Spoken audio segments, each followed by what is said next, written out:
It's time for the Phil Ferguson Show.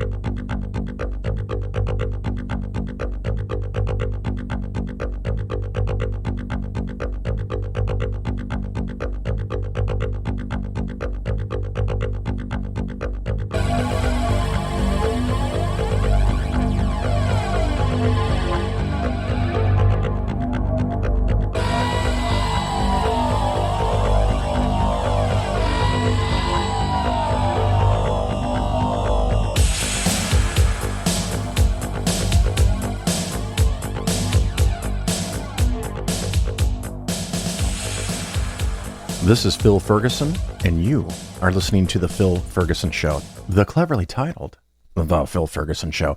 We have a lot today. You are in for a treat. Multiple skeptically investing skeptically segments on a couple different topics. And let me see here. Open a folder. One is on a company called Anaergia, where they're trying to take your money to invest in solar.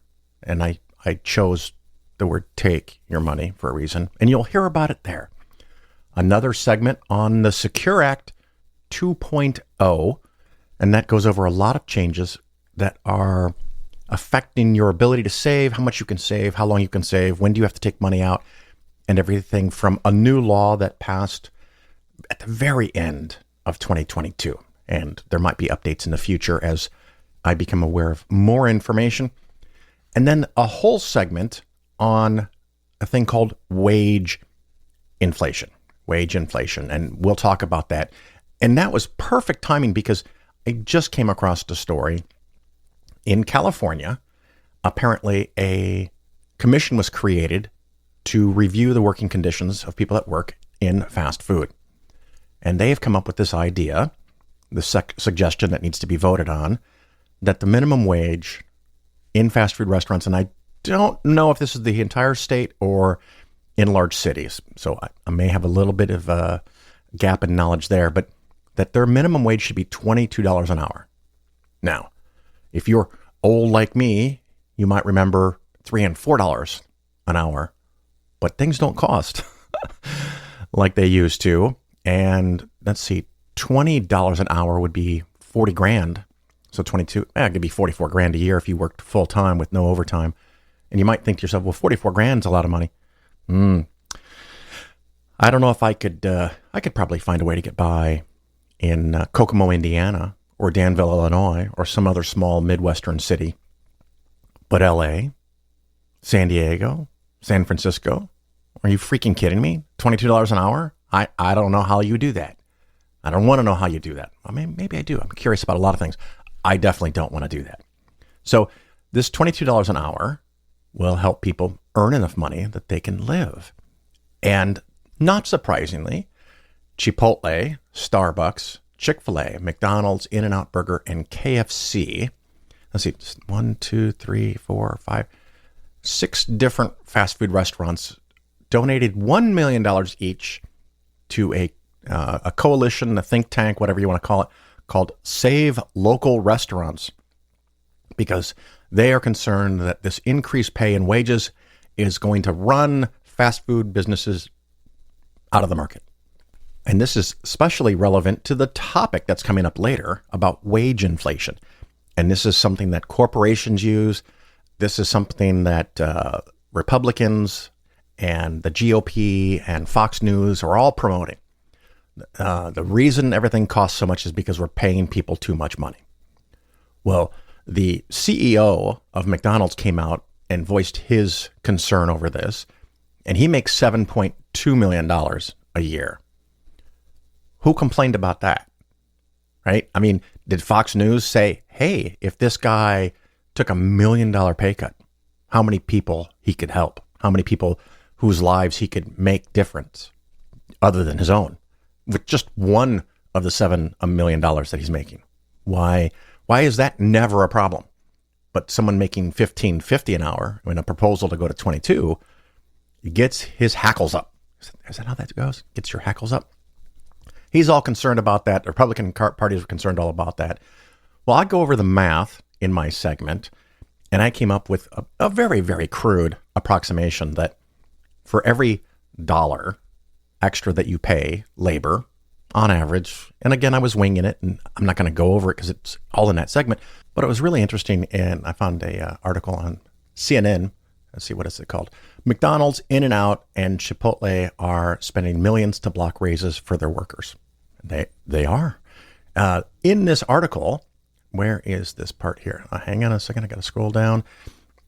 From an analysis by economists at UC Riverside, they said that if compensation is increased by 20%, restaurant prices would increase by 7%. And so the 7% is roughly a third of the 20%.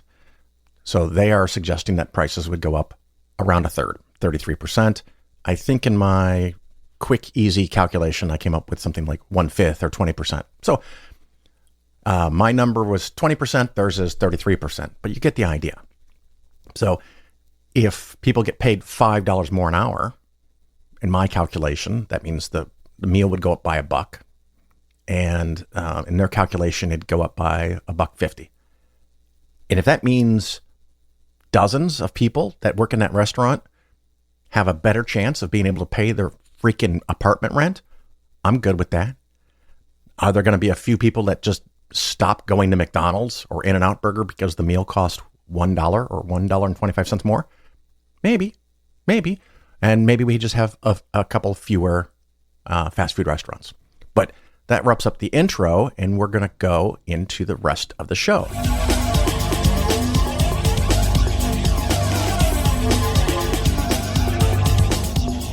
What did this person who made this world intend it for? And this is the point where you think, well, it fits me very well.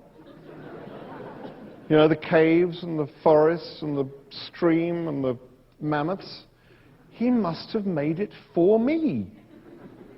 I mean, there's no other conclusion you can come to. And it's rather like a puddle waking up one morning. I know they don't normally do this, but allow me, I'm a science fiction writer. A puddle wakes up one morning and thinks, this is a very interesting world I find myself in. It fits me very neatly. In fact, it fits me so neatly, I mean, really precise, isn't it?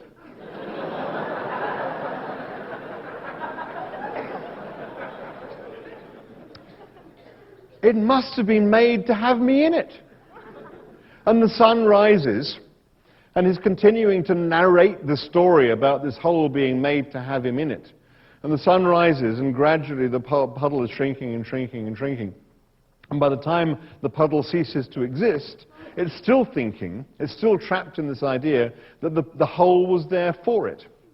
And if we think the world is here for us, we will continue to destroy it in the way that we've been destroying it.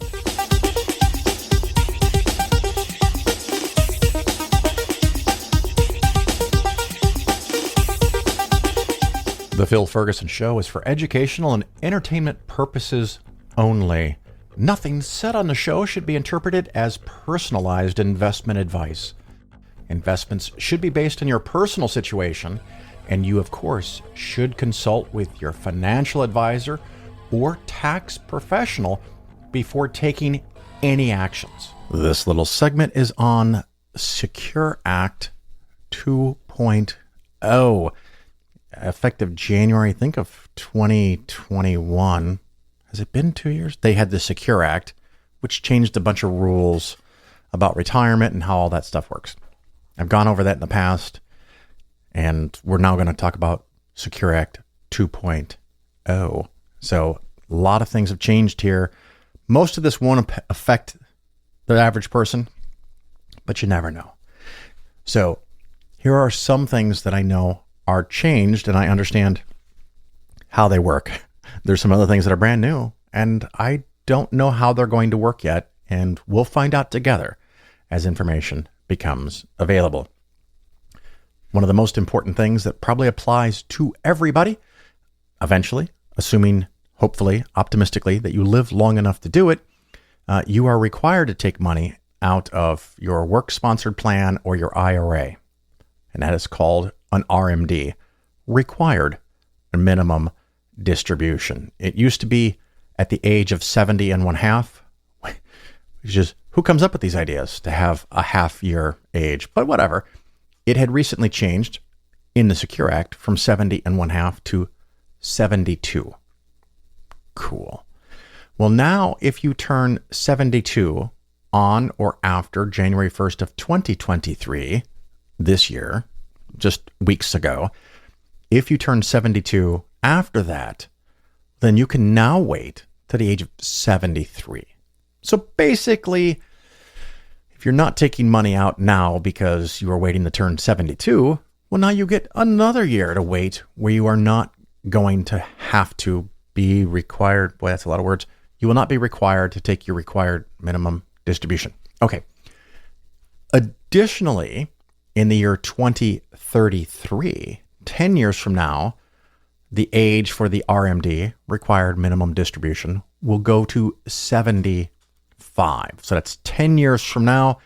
So depending on the exact verbiage of the bill, which I don't have in front of me, if you are 65 or less currently, you will not need to take money out of your IRA, let's just say, until you are 75. So that's a long time from now. So that's nice. You get to delay that. And keep in mind, when you take out the RMD, when it's required, when you have to start, and when it will be 75, the actuarial table that is used might say that, hey, if you've made it to 75, odds are you're going to live 18 years. Whatever the table says is what you're going to have to go with. If you have $1 million in an IRA and they say you're going to live 18 years, then 1 divided by 18, which will be, oh my God, something over 5%, maybe close to 6%.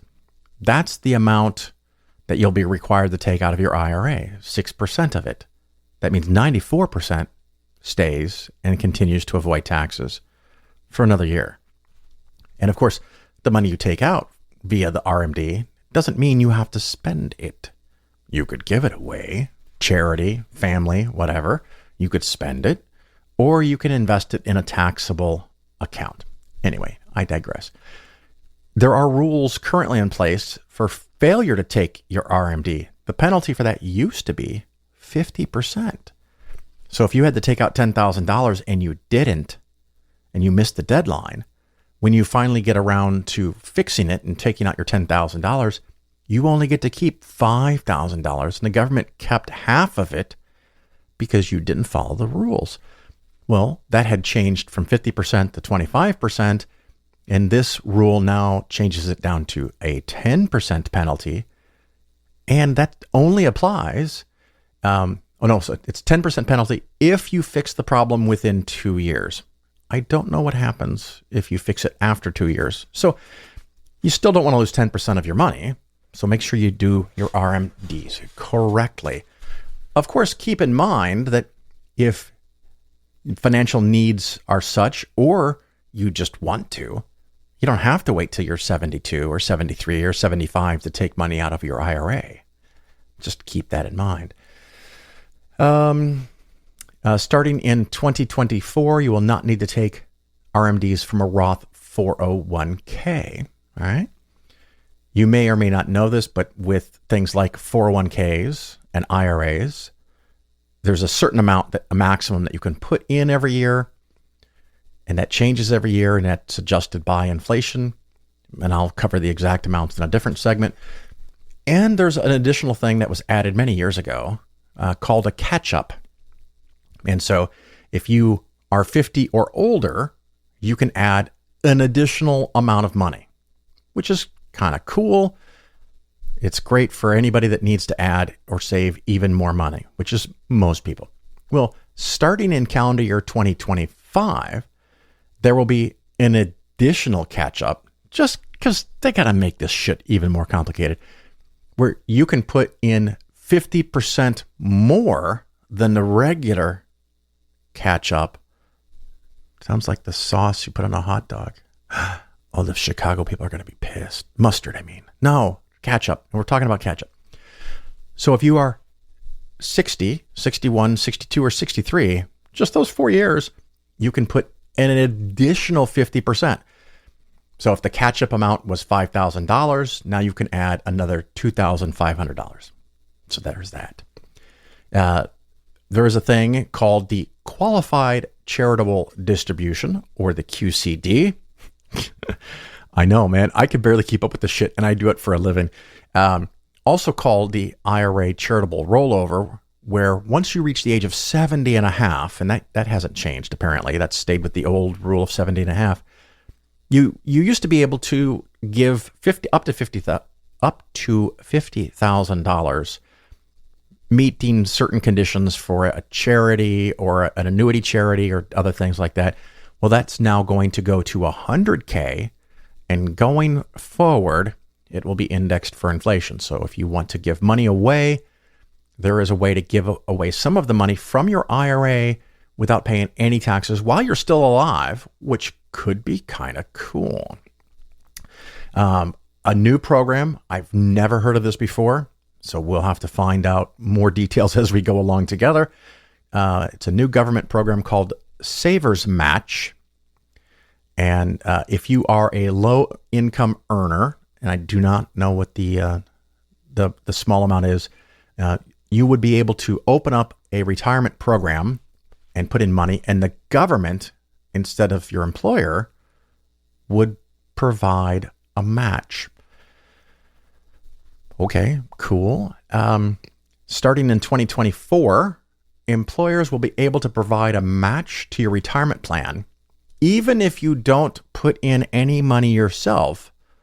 But if instead you are paying down student loans, we probably just need to fix the student loan program. But in the meantime, if you are under the burden of a student loan and you can't make your student loan payments and add money to your 401k, as an example, because there's other types of employer plans, if you would normally put in, let's say, 6% of your wages and they'd match 50% up to the first 6% or 3%. I know, again, everything has to be complicated. There will be a program going forward where the employer could still give you the matching money, even if you don't put in any money into the employer plan, but you would probably have to document in some way that you are making loan payments on student loans. Good or bad, I don't know. I guess it's a way for you to get money in your 401k to get the match money, so you're not losing that going forward. And like I said, it says that the employers may be able to. So doesn't mean they do, but maybe they do. Victims of domestic abuse can take out $10,000 from a retirement plan without a penalty. You can take out $22,000 from either an employment plan or an IRA if you are personally affected by a federally declared disaster. So that's nice that you can get to your money without paying a penalty, but unfortunately, you're taking money out of the pool of money that you're trying to build for your retirement. This was an interesting one. Again, I didn't hear anything about it in advance. Effective in calendar year 2024, you could choose to move up to $35,000 from a 529 plan into a Roth IRA in the student's name. That's new. So, by the way, the 529 plan must be at least 15 years old. So you can't just throw $35,000 into a 529 plan and then immediately convert it into a Roth IRA in your kid's name as a way to just hand over $35K to your child, which is good, I guess, because that wasn't designed for that. I'm still going to be conflicted about this. 529 plans have some potential problems. Again, not for this segment. The new bill apparently provides funding to create a national database called Retirement Savings Lost and Found. And hopefully it will allow you to log in and enter some personal information, I'm sure.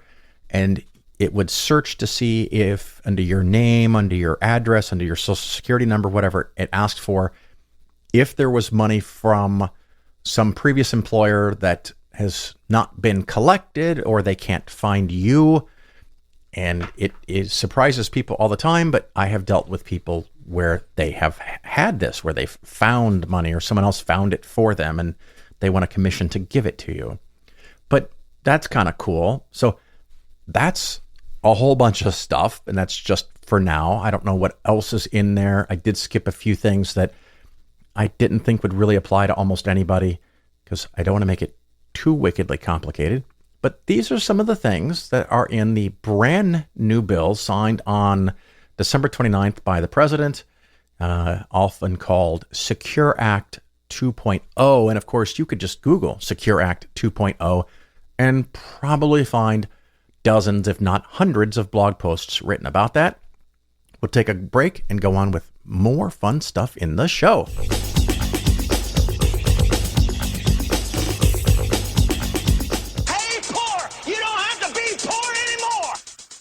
Jesus is here!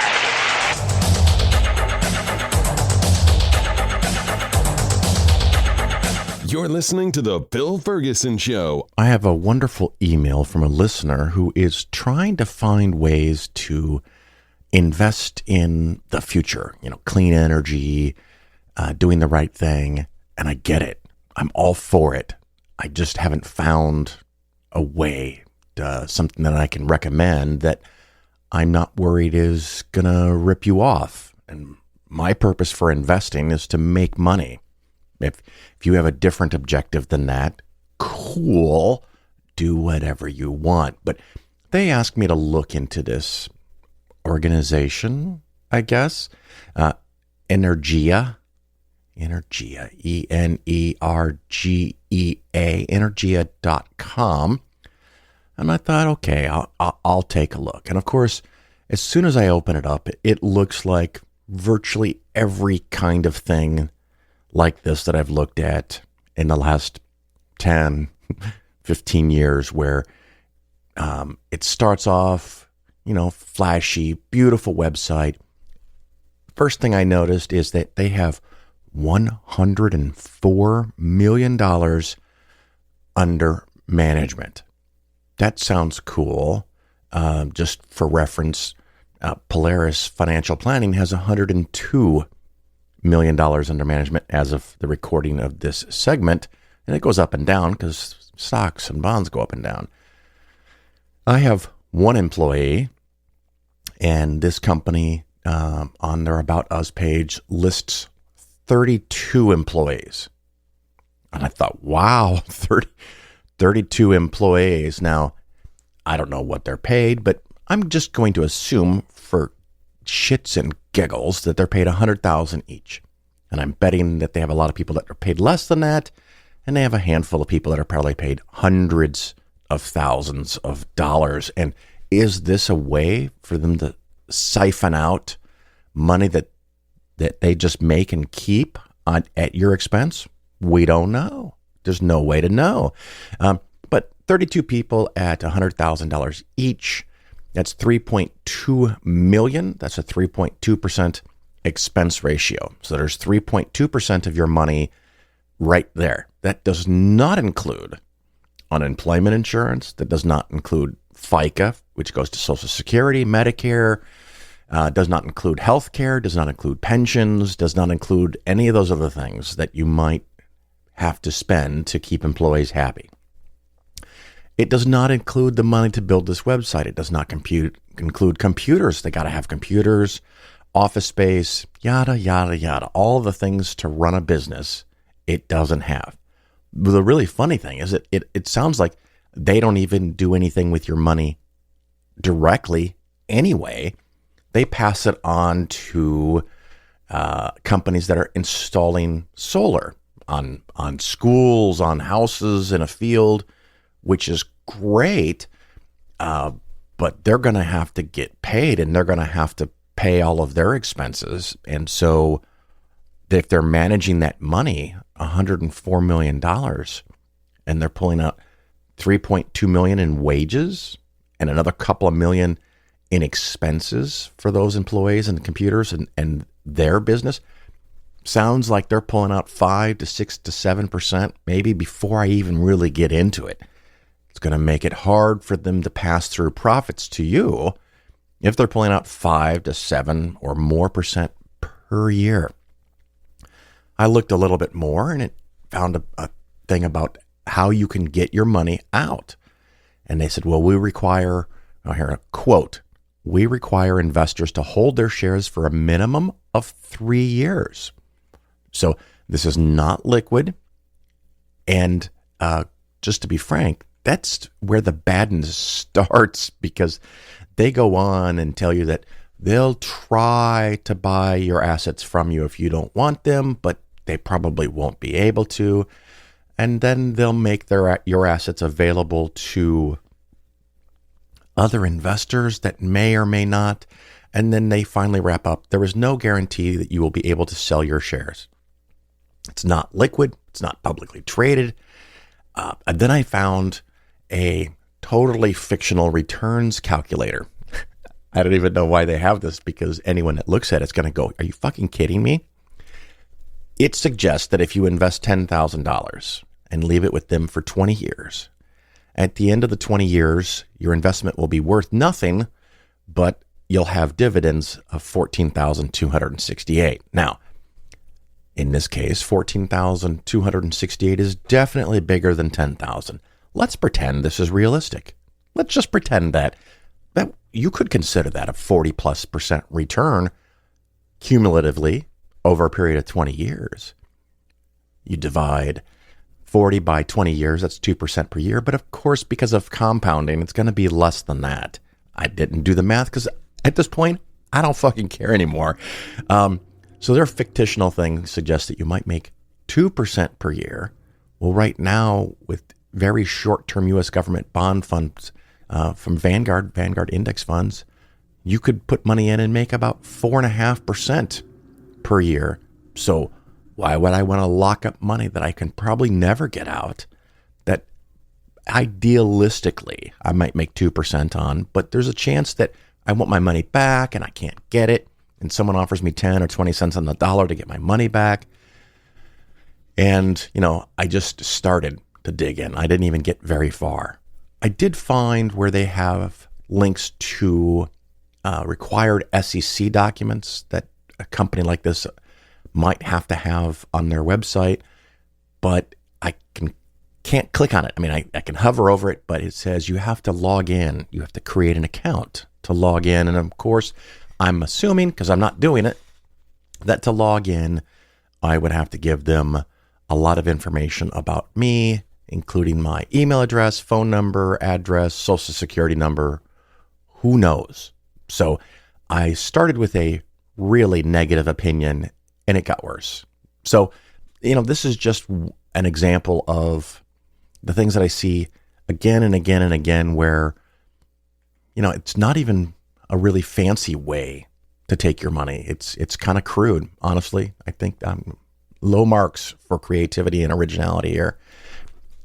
Just did pop into my head, of course, that, you could make more money in bonds or in stocks. So why would you do this?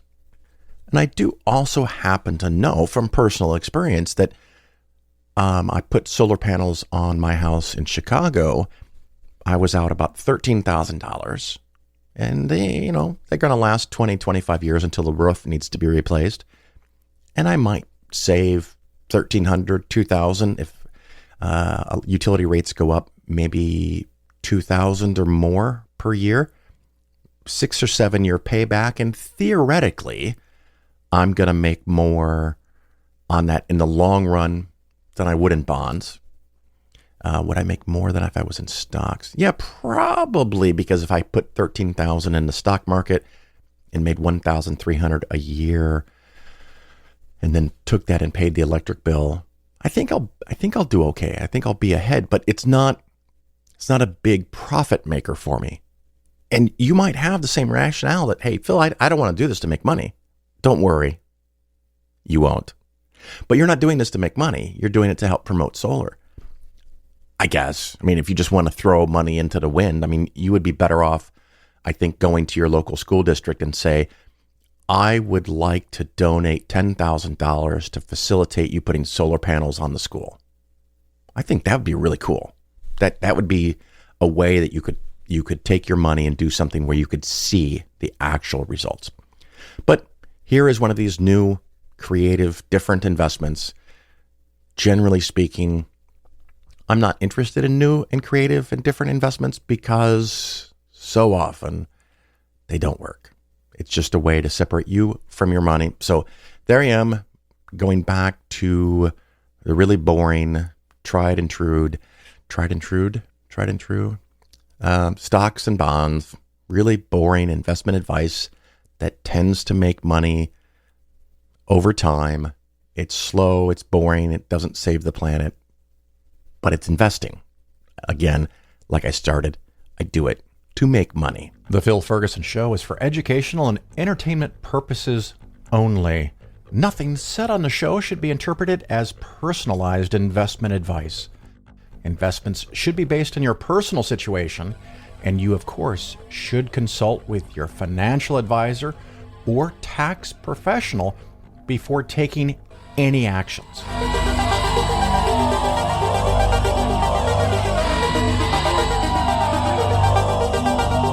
I've always been an atheist. I simply, as time went on, I became more interested in American intellectual history, and I felt that the secular side of our history was very much underrepresented in readable, popular history books. So that's how I got into it. I am not an atheist propagandist in that I'm not interested in converting people to atheism. What I'm interested in is talking about what the secular side of our history has meant to the development of the United States. And what has the secular side of the development of our history meant for the development of the United States? Well, it's something that's not talked about much because we've got all these people going blah, blah, blah about how this was founded as a Christian nation. But it wasn't founded as a Christian nation, although we were overwhelmingly a majority Christian people at the time the Constitution was written. But what did the founders do in the Constitution? They made a break with all previous documents, including the state constitutions at the time after the revolution, and they didn't mention God. They didn't say that governmental power flows from God. They said, we the people. The word God does not appear in the Constitution at all, which always astonishes my college audiences when I tell them that, which tells you how badly American history is taught. In fact, what's generally taught about the origins of the United States is everybody who came here for religious liberty, which is true. But initially, before we became the United States and were colonial America, the people who came here for religious liberty came here for religious liberty for themselves, not for anybody else. So the first thing the Puritans did in Massachusetts was try to get rid of everybody who didn't agree with them. However, the founders had a very different view, which is because there were already people of so many different faiths here, we needed to have no state faith. So they just left it out altogether of the Constitution.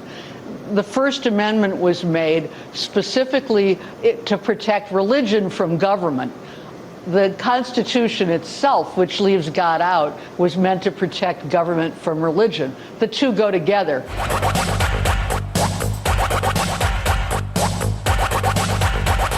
You're listening to The Phil Ferguson Show. Let's talk about wage inflation.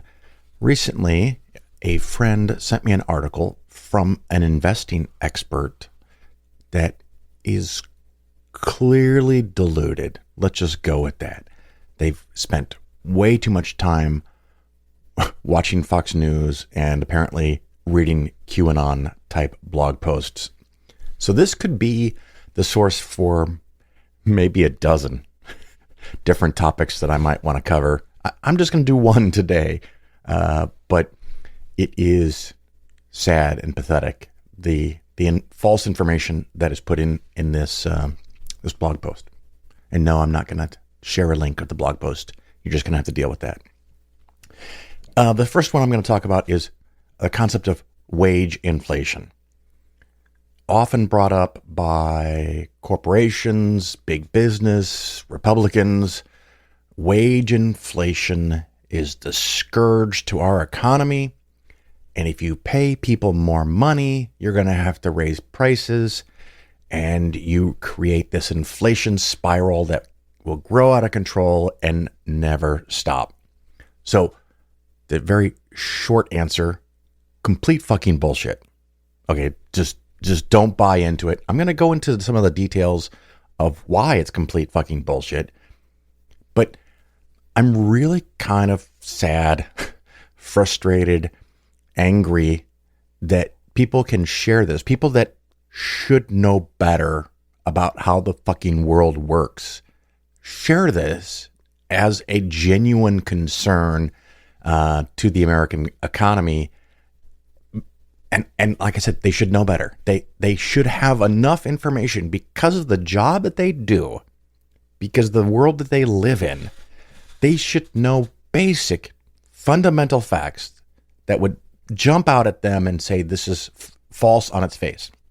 Now, if you just are getting through your job and getting through your day and you don't know anything about economics, you don't know anything about accounting, you don't know anything about inflation or wages or what drives the cost of wages, if you don't know any of that stuff and you hear something like this, okay, I could see how that might be something that could concern you.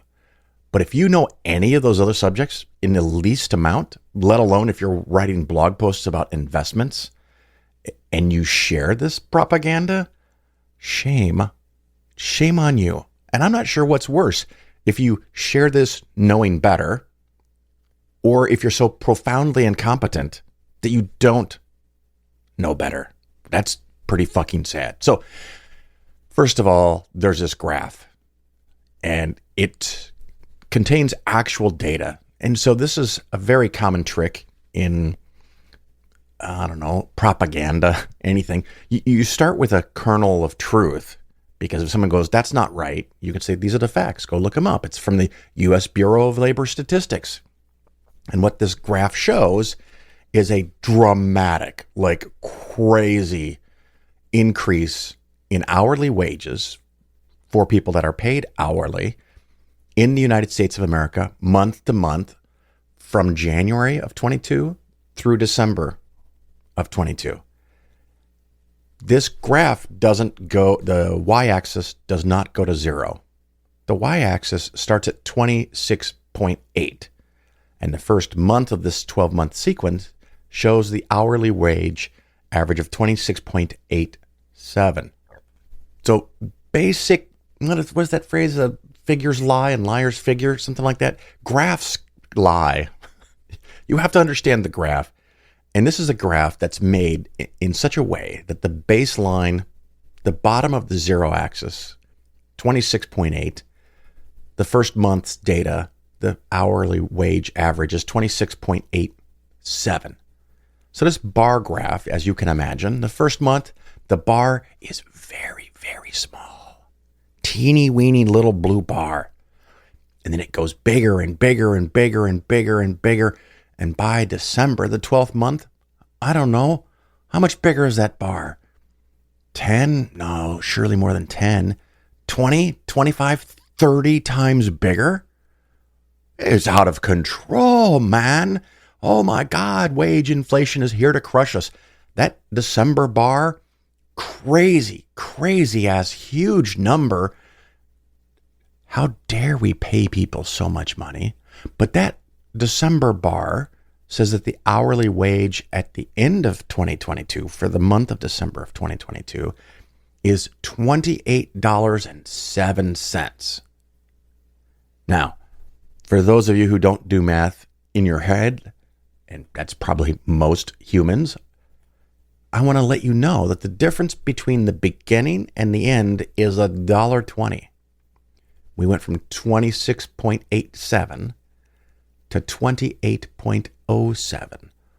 $1.20 per hour increase in the average wage, according to the U.S. Bureau of Labor Statistics. Oh my God, the sky is falling. People working on an hourly wage, on average, got $1.20. I know there's a lot of people that didn't get this, and some people got more. But work with me for a minute. Well, we're going to focus on this one topic. $1.20. If I take that $1.20 and I compare it to the initial dollar amount, 26.87, it shows a wage increase of 4.47%. So the data, the math, says that wages went up 4.47% for the category of people that this covers. Just work with me again for a moment. 4.47. In a year where inflation, again, calendar year 2022, was something around 7.2, 7.5% for the whole year. So the average person making an hourly wage got a 4.47, okay, 4.5% pay increase, and wages, or inflation is up seven, let's call it 7.5. So they earn 4.5 more, but it costs them 7.5% more to buy everything. That's falling behind, people. That's not crazy overpayment of hourly wages. And the people that propagate this kind of mythos that these increased wages are driving inflation, how did we get to this point? How do we get to this point where there's this, even just the average citizen, or at least 30 or 40% of the population, is okay with people not getting paid very much? And often that includes themselves. I don't understand. Now, the next thing I want to address, now that we know how small this wage increase was, 4.5% in a year with inflation of around 7.5%, let's talk about its effect, increased wages, on inflation. Oh, sidebar popped into my head. I don't think I've ever seen someone who bitches about wage inflation complain about executives getting stock bonuses or executives getting hundreds of thousands or millions of dollars per year. Just saying. We're talking about hourly wage people, the regular average people. They don't count. Why pay them? Anyway, I distract from the actual facts. Forgive me.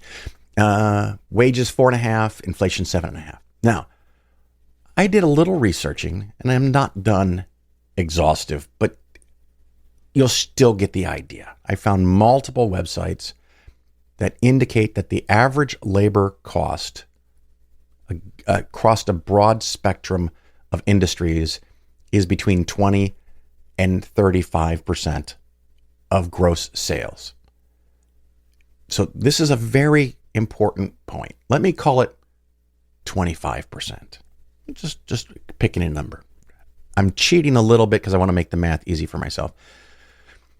25% of gross sales is created by labor cost. So, for example, when you go to a McDonald's, there's the cost of the meat. Is it meat? Yes, it's meat. The bread, the potatoes, the building, taxes on the building, all kinds of costs, taxes that you pay when you buy your meal. All these things add up to create the total cost of what you pay. Labor, and I don't know if it's specific for that case, although I have a pretty good idea because I do know some accounting, but let's just say the total cost of labor there is 25%. The next thing you have to figure out is does labor include management, upper management, executives? I don't know, because they're not in this calculation of this 4.5% increase in hourly wages. They're on salary, right? So they're not part of the problem, wink, wink, nudge, nudge, because they're not paid hourly. They're paid on an annual salary. But the total labor cost is not just wages. Labor cost includes FICA. That's the little line you see on your pay stub that goes to fund Social Security. There's also Medicare. There's also unemployment insurance. There's also health insurance. So everything that goes into the cost of labor is part of this 25% number that I'm going to use. It's not wages. Wages is a smaller amount than labor cost. So if labor cost is 25%, wages will be below that. I'm going to call it 20%. I know that's still too high because of FICA and Medicare and unemployment tax and other things like that are more than 4 or 5%.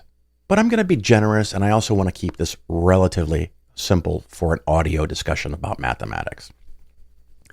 So let us say that wages are 20% of the cost for the gross in comparison to the gross sales. Wages are 20% of gross sales.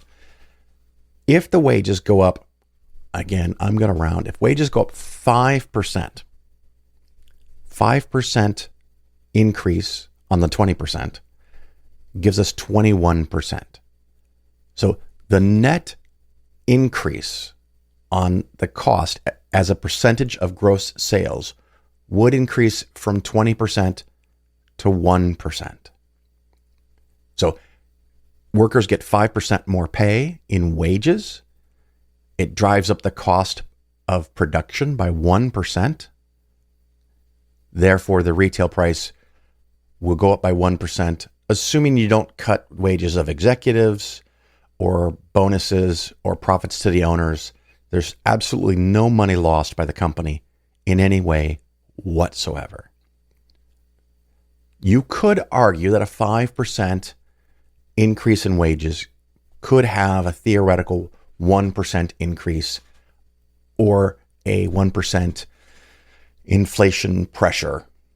So it's not a spiral. It's not going to grow out of hand. And quite honestly, if every person making hourly wages today got a 20% pay increase, and that resulted in a 4% amount of inflation for all goods and services, I think collectively as a society, we'd be way fucking better off, honestly.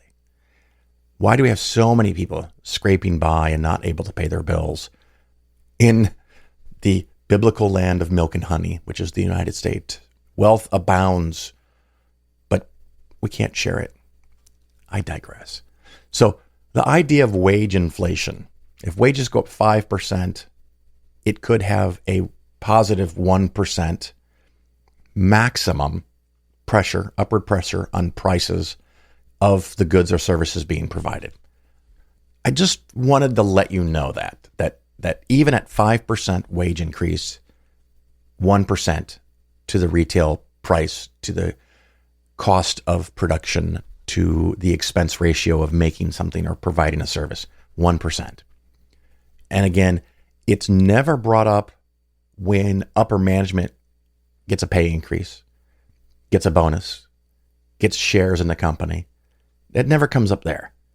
So this person that I know, which is why I'm not going to tell you who made this blog post, but did this deceptive graph, did not explain to you that the wage increase was 4.5% during a time of inflation of 7.5%, but rambled on about how paying people more is going to be a permanent driver of inflation.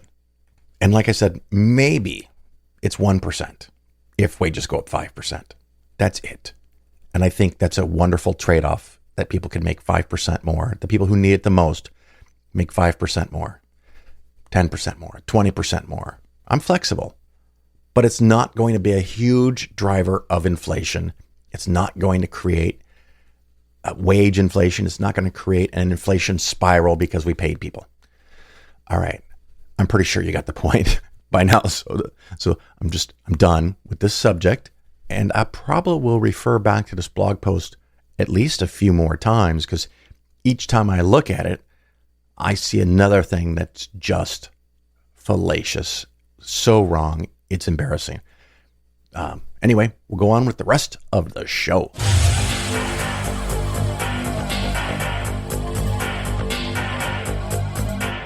Well, once again, thank you so much for listening to the show. I am delighted that you are here.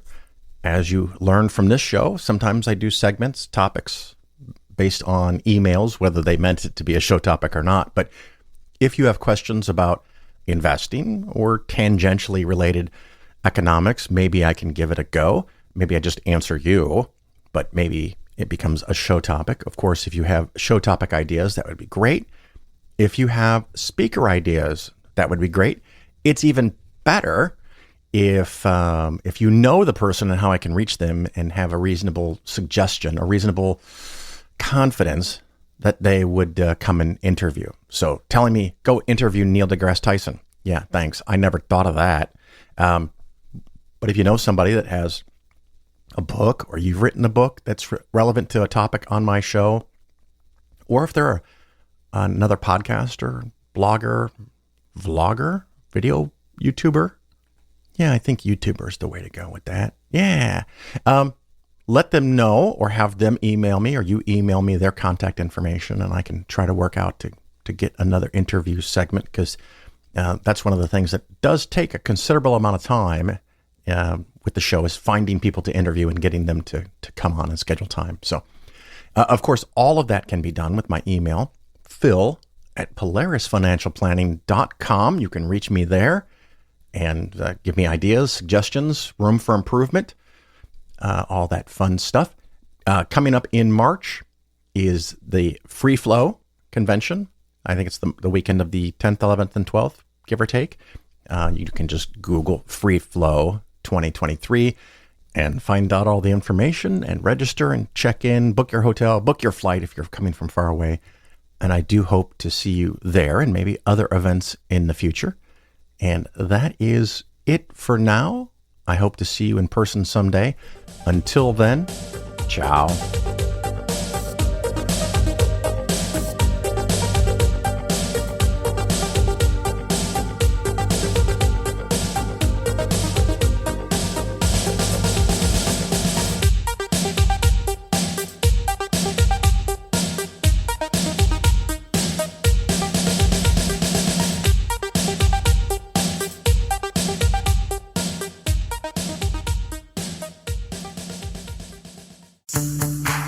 Let's kick it.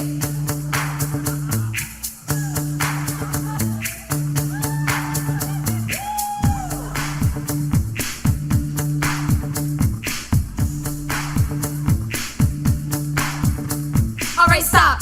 Open your Bible and listen. Pastor Frank is about to start preaching. The Holy Spirit grabs a hold of me tightly, pouring blessings over me daily and nightly. He will never stop. Oh, I know. Seek him always and you'll grow. At the foot of the cross, I take off my sandals, giving him my burdens and the rest he can handle. Pray, crush the enemy, he's doomed. Sending him straight to the emergency room. Godly, crucified so we could be free. He gave us life and we are his prodigy. Love him, believe him, you better pick a way. There's two paths to choose and God don't play.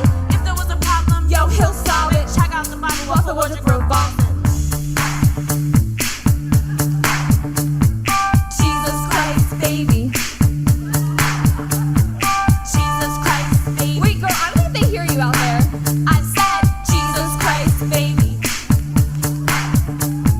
Now that the church is jumping, the Bible open to John, it's thumping. It's straight to the point, no Satan. And then I'm stating, if you love God, you gotta stay humble. He goes crazy and the walls will crumble on a high cloud. He's watching us closely. We're no Catholics, but grab your rosary, heathens. You gotta listen close, it's a hot problem. You gotta diagnose. The sound crew on standby, ready for an open fight. You gotta look up, cause he's gonna fight. Be ready. He's coming any second. Repent for your sins and you'll go to heaven. We were dead, yo, so we decided on CCV. Cover Chapel Avenue Christians. So read your Bible discreetly. We're rich in Christ, don't need Lamborghinis. Jealous, Satan's almost out of time. Jesus is the branch and we are the vine. Ready for God to take us all. Heathens, listen up, it's almost curtain call. Trumpets will ring out like a bell. Listen, let's go to heaven, not hell. Falling on my knees real fast. Not sure what day will be my last. Bumper to bumper, Calvary's path. I'm trying to get a seat that's not in the back. Our sins have been clean, you know what I mean. He died for us, perfect for the ones ever seen. If there was a problem, yo, he'll solve it. Now give your life to him and God will revolve it. Jesus Christ, baby. Jesus Christ, baby. Jesus Christ, baby. Jesus Christ, baby. My soul for him. Jesus Christ, baby. My soul is yours. Jesus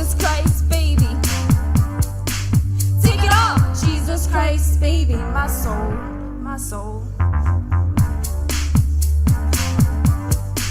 Drops mic. Walks off stage. Hold on, wait, girl, I'm coming back.